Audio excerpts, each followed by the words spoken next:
मैं थानेदार था और मेरे पास एक औरत अपनी 12 साल की बेटी के साथ इंसाफ की भीख मांगने आई और बोली, ठाकुर ने मेरी बेटी के साथ गलत काम किया है।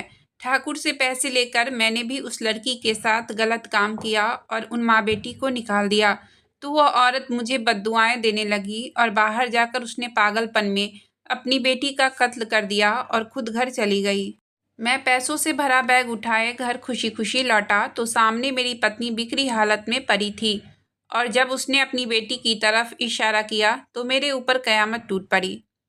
मैं अपनी कुर्सी पर बैठा ऊँघ रहा था। रात का समय था और मेरी ड्यूटी गांव के एक पुलिस स्टेशन पर लगी हुई थी। अभी मैं यही सोच रहा था कि स्टेशन में बने एक कमरे में जाकर अपनी नींद पूरी कर लूं कि तभी एक औरत रोती हुई स्टेशन में आई। वह गांव बहुत पिछड़ा हुआ था, इसलिए पुलिस स्टेशन भी टूटी फूटी हालत में ही बना हुआ था। खुला आंगन था जहां पर टेबल कुर्सी पर मैं बैठा हुआ था। दो चार कांस्टेबल थे और आने वाले लोगों के लिए 4-5 कुर्सियां लगाई गई थी। तभी एक औरत अपनी कमसिन 12 साल की बेटी के साथ अंदर आई। उस बच्ची की हालत बड़ी खराब थी। चेहरे पर और होठ के पास चोट के निशान थे जिससे खून बह रहा था। सर भी चोटिल था। वह बच्ची सिसक सिसक कर रो रही थी। काली चादर से उसने खुद को लपेट रखा था।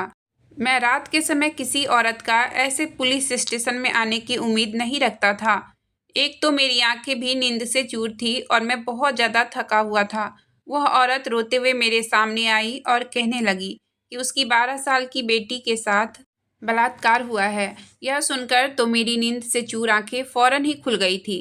मैंने एक नज़र उस कमसिन लड़की पर सर से पैर तक डाली जो मुश्किल से 12 से 13 साल की थी, लेकिन थी बड़ी सुंदर। पहले तो मुझे देखकर तरस भी आया। दुबली पतली सी वह बच्ची इस कम उम्र में बलात्कार का शिकार हुई थी। मैंने कहा कि रिपोर्ट लिखवाओ, किसने तुम्हारी बेटी के साथ यह हरकत की है, उसका हुलिया बताओ और पूरा वाकया भी बताओ। मैंने रजिस्टर खोला और पेन से लिखने लगा। वह कहने लगी कि मेरी बच्ची के साथ ठाकुर ने बलात्कार किया है।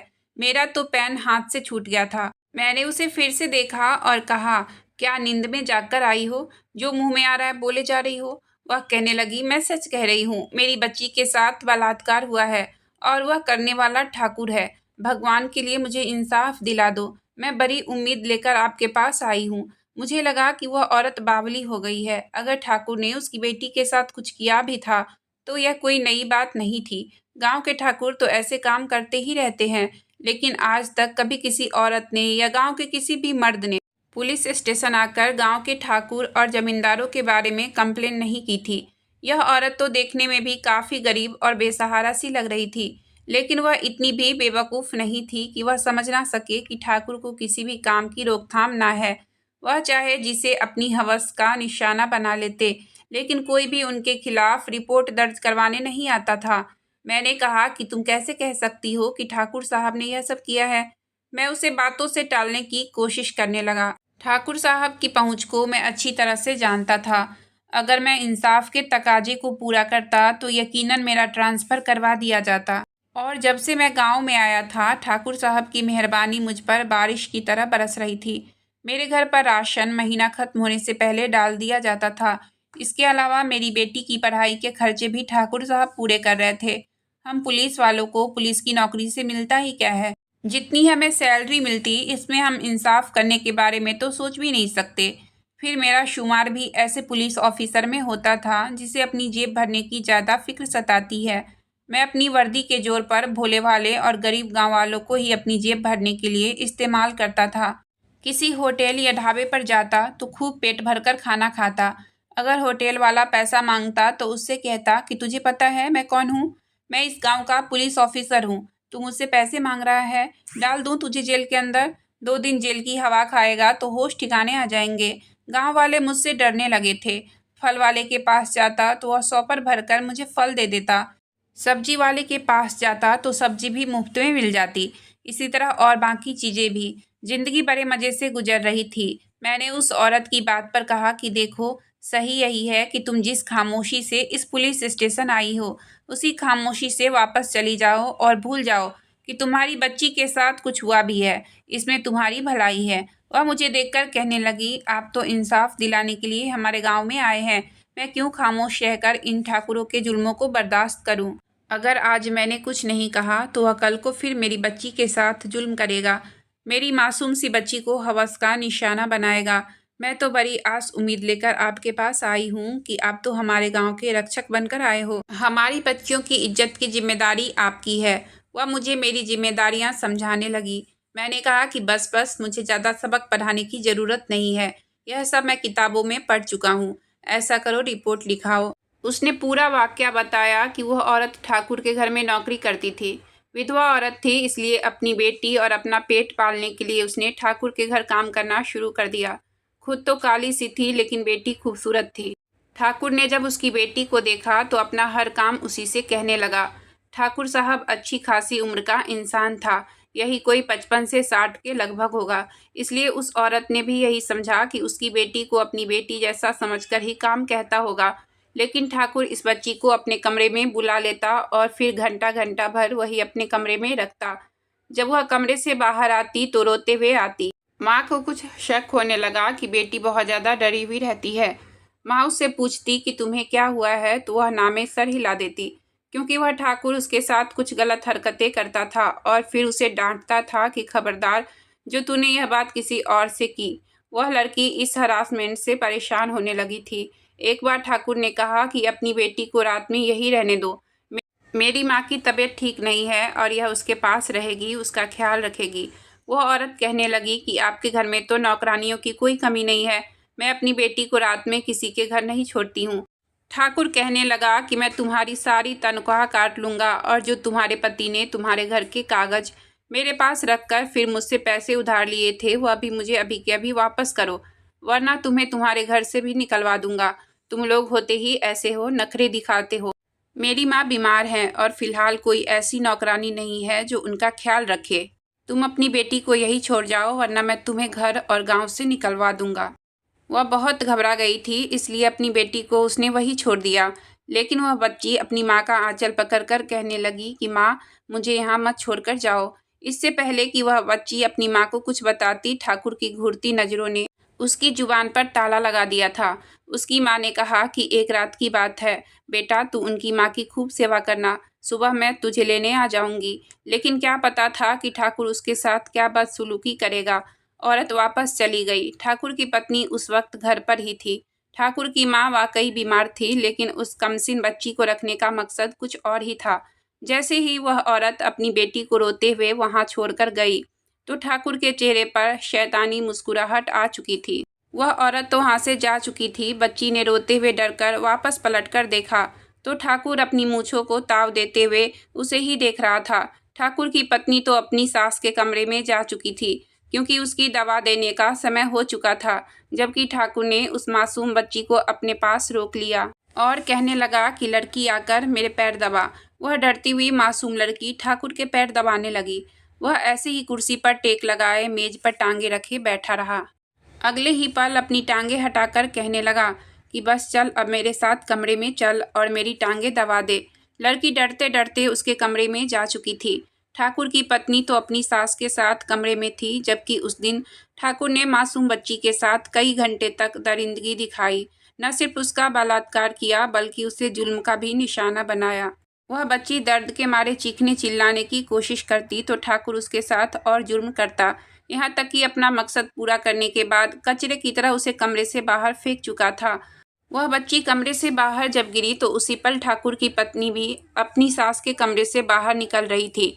उसने उस मासूम बच्ची की हालत देखी तो फौरन मुंह फेर चुकी थी।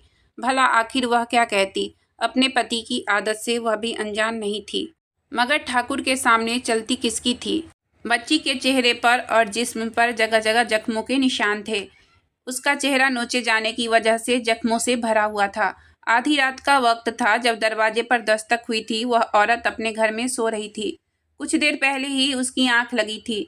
जब दरवाजे पर दस्तक सुनकर वह घबराकर उठ बैठी। सोचने लगी कि रात के इस वक्त कौन आ सकता है। घर में तो वह अभी अकेली ही थी, कोई चोर उचक्का तो नहीं था। यही सोचकर वह डरते डरते दरवाजे के पास आई और दरवाजे में एक छेद से जब झांककर बाहर का दृश्य देखा तो उसकी जान निकल गई थी। फौरन उसने दरवाजा खोला। उसकी बेटी की जो हालत थी वह देखकर तो वह कांप कर रह चुकी थी। रोते हुए उसकी बेटी ने सारा सच बताया और वह सीधा अपनी बच्ची के इंसाफ के लिए पुलिस स्टेशन पहुंची थी। मैंने उसे दिखाने के लिए वह रिपोर्ट दर्ज की और फिर उस औरत से कहा कि जाओ, अब अपने घर जाओ, कानून को अब अपना काम करने दो। इतना कहकर मैं एक बार फिर कुर्सी पर टेक लगाकर बैठ चुका था। वह औरत मेरे आगे हाथ जोड़कर मेरा धन्यवाद करने लगी और कहने लगी कि साहब जी, बस मुझे इंसाफ जरूर दिला दीजिएगा। मेरी मासूम बच्ची की जिंदगी उस इंसान ने बर्बाद कर दी। वह लड़की अभी तक रो रही थी। जैसी हालत उस लड़की की थी, मैं तो पूरी तरह लड़की को अनदेखा कर रहा था। इसी के साथ ही मैंने उस औरत और लड़की को वहां से चलता किया। जाते हुए वह बार बार मुझसे यही कह रही थी कि बस मुझे इंसाफ चाहिए। मैं ठाकुर को जेल की सलाखों के पीछे देखना चाहती हूँ। इतना कहकर वह वहां से चली गई थी और मैं एक बार फिर आंखें मूंद चुका था। थाने में ही बने कमरे में जाकर लेट चुका था, मगर नींद थी कि मेरी आंखों से कोसों दूर थी। बार बार उस बच्ची के आंसू और उस औरत की फरियाद मेरी नज़रों के सामने आ रही थी। समझ नहीं आ रहा था कि क्या करूं। जैसे ही सुबह हुई तो मैंने वह रिपोर्ट उठाई और ठाकुर साहब के घर की तरफ जाने लगा। ठाकुर की हवेली में पहुंचा तो ठाकुर साहब उस वक्त घर पर ही थे। मुझे देखकर बहुत ही अच्छे से मेरा स्वागत किया। कहने लगे, क्या हुआ, आज हमारे घर की याद कैसे आ गई? क्या पैसे कम पड़ गए थे या कोई और मसला था? ठाकुर साहब की यह बातें सुनकर तो मैं शर्मिंदा हो गया। फौरन उनके पास जाकर नमस्ते किया और फिर उनके हाथ को अपनी आंखों से लगाकर कहने लगा, अरे आपके हाथ जब मेरे ऊपर है तो भला आपके होते हुए हमें कैसे परेशानी हो सकती है?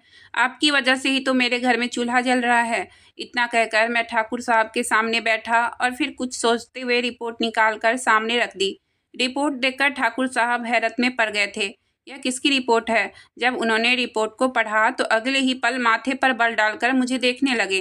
कहने लगे, यह क्या है, तुमने मेरे खिलाफ फिर रिपोर्ट दर्ज कर ली? इतना कहने के बाद वह हंसने लगे। रिपोर्ट को किसी फालतू कागज की तरह एक तरफ फेंक कर कहने लगे, मुझे तो हैरत हो रही है कि उस औरत की इतनी हिम्मत हो गई कि वह अपनी बेटी को लेकर पुलिस स्टेशन ही पहुंच गई। मैंने ठाकुर साहब की बात सुनी और बोला, ठाकुर साहब, यह पहली औरत है जिसको मैंने इतना दिलेर देखा है, मगर यह तो मैं सिर्फ उसका दिल बहलाने की खातिर रिपोर्ट दर्ज की है।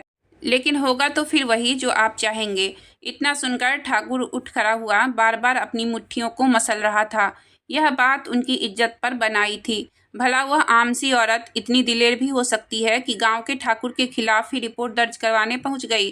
गुस्से में आकर ठाकुर साहब ने जो कुछ करने के लिए मुझसे कहा, वह तो मैं कभी सोच भी नहीं सकता था।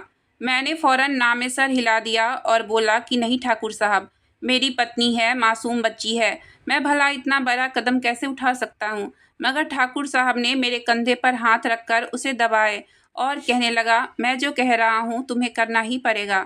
तुम्हारे पास इनकार का कोई रास्ता नहीं है। मैं तुम्हें इस काम को करने की मुँहमांगी रकम दूंगा, मगर शर्त यह है कि तुम्हें मेरा काम पूरा करना होगा। ठाकुर साहब की बात सुनकर मैं सोच में पड़ चुका था। उनसे यही कहा कि मुझे थोड़ा वक्त चाहिए। इतना कहकर मैं बेचैनी में अपने घर चला आया। घर में मेरी 10 साल की बेटी मौजूद थी। मुझे घर में आते देखकर मेरी बेटी मेरे पास भागती हुई आई और मेरे सीने से लग गई। मैं तो अपनी बेटी को देखकर सब कुछ भूल चुका था। अगले महीने मेरी बेटी का बर्थडे आने वाला था और वह मुझे एक बड़ा फंक्शन करने को कह रही थी। सिर्फ इतना ही नहीं, महंगे महंगे गिफ्ट तो अलग थे जो उसने मुझसे कह रखे थे और मैंने उसे उसके बर्थडे पर देने का वादा कर रखा था। तभी मुझे ठाकुर के दिए हुए पैसे याद आने लगे, मगर जो काम उसने मुझे करने को कहा था मैं भला कैसे करता? भले ही मैं रिश्वतखोर और 2 नंबरी काम करने वाला था, मगर एक मासूम बच्ची के साथ गलत काम करने के बारे में तो सोच भी नहीं सकता था। अगले दिन जब मैं दोबारा थाने गया तो वह औरत मुझसे पहले थाने में अपनी बेटी को सीने से लगाई हुई बैठी थी। मुझे आता देखकर मुझसे मिलना चाहा, मगर मैं कांस्टेबल से साफ साफ शब्दों में कह दिया कि नहीं, मैं किसी से मिलना नहीं चाहता हूँ। उससे कहो कि इंतजार करे। 6-7 घंटे तक वह पुलिस स्टेशन के बाहर ही बैठी रही। चिलचिलाती धूप थी। जब दूसरी बार कांस्टेबल मेरे पास आया और आकर बोला कि वह औरत आपसे मिलने के लिए अब धरना प्रदर्शन पर उतर आई है, तो मैंने कहा कि अच्छा, उसे आने दो अंदर। जैसे ही वह अंदर आई और आकर कहने लगी कि अभी तक ठाकुर सलाखों के पीछे क्यों नहीं आया। मुझसे बर्दाश्त नहीं हुआ और मैं गुस्से से उठा और कहने लगा कि तुम्हें शर्म नहीं आती? इतने सज्जन और अच्छे इंसान पर पैसों के लालच में आकर इल्ज़ाम लगाती हो। तुम्हें तो पैसों की ज़रूरत थी। जब ठाकुर ने देने से मना किया तो तुमने अपनी बेटी के साथ मिलकर उस पर झूठा इल्ज़ाम लगाया और एक केस तो तुम पर बनता है। इतना कहकर मैंने उस औरत को धक्के देकर थाने से बाहर निकाल दिया और उसकी बेटी को जेल में बंद कर दिया। वह औरत पुलिस स्टेशन के बाहर रोती गिड़गिड़ाती रही, मगर कोई भी उसे अंदर आने नहीं दे रहा था। वही जेल में मौजूद वह बच्ची भी रो रही थी। मैंने उस वक्त फ़ोन करके ठाकुर साहब को इस बारे में बताया। वह खुश हुए, कहने लगे कि बस ठीक है, तुम आधा काम तो कर चुके हो, अब बाकी का काम भी कर दो। उसके साथ बलात्कार करो और इतना तड़पाओ कि वह जीते जी मर जाए। मैं अभी वहीं बैठा इस बच्ची को देख ही रहा था कि जब ठाकुर साहब की गाड़ी थाने के बाहर आकर रुकी। उसमें से उसका खास बंदा उतरा और पैसों से भरा बैग मेरे सामने रखकर चला गया। मैं जानता था यह पैसे मुझे किस काम को करने के लिए मिले हैं, तभी मैं वह काम करने पर मजबूर हो गया जो मैं नहीं करना चाहता था। मैंने उस बच्ची के साथ रेप किया और फिर जेल से धक्का देकर बाहर निकाल दिया। वह बच्ची रोती हुई जब थाने से बाहर गई तो उसकी माँ वहीं बैठी थी।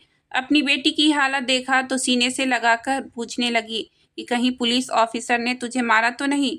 वह लड़की रोते हुए एक बार फिर अपनी माँ को खुद पर गुजरी तकलीफ के बारे में बताने लगी और बताते हुए वही बेहोश हो गई। वह औरत वही पुलिस स्टेशन के बाहर बैठी हुई रोने लगी। वह चीख कर ऐसे रो रही थी जैसे एक माँ अपनी जवान जहाँ बेटी की लाश पर रोती है। रो रो कर अचानक ही वह हंसने लगी थी।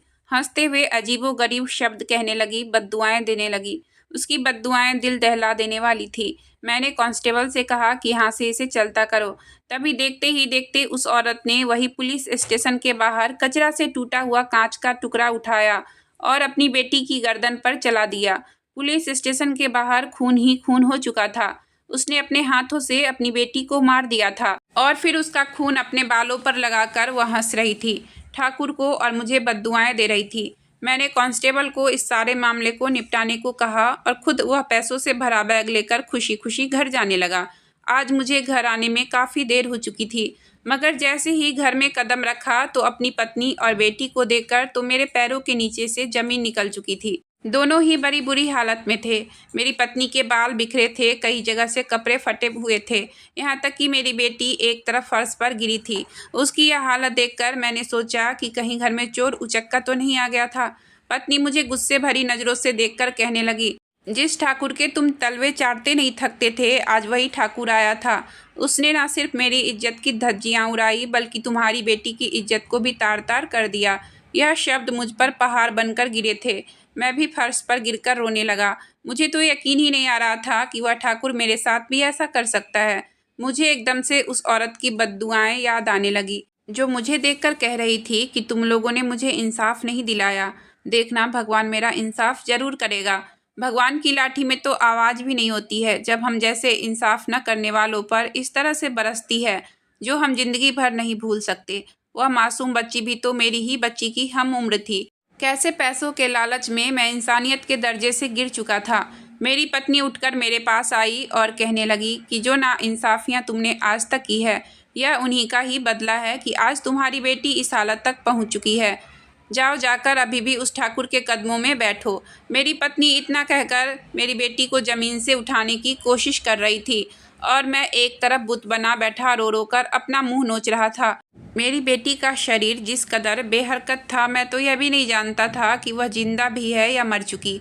मैंने रोते हुए अपने पास पड़े उस बैग को देखा था जो कि मैं एक मासूम लड़की की इज्जत का सौदा करने के बदले में लिया था। यह पैसे सिर्फ उस एक मासूम बच्ची के बदले नहीं थे, बल्कि सच्चाई तो यह थी कि इन्हीं पैसों में मेरी पत्नी और बेटी का भी सौदा शामिल था। तभी ठाकुर ने यह पैसों से भरा बैग मुझे पकड़ाया था। मैं यह सोच सोचकर अपना चेहरा नोचता रह गया। इतनी बड़ी गलती कर दी थी मैंने उस ठाकुर पर भरोसा करके। मुझे तो अब अपना अस्तित्व ही गाली लगने लगा था।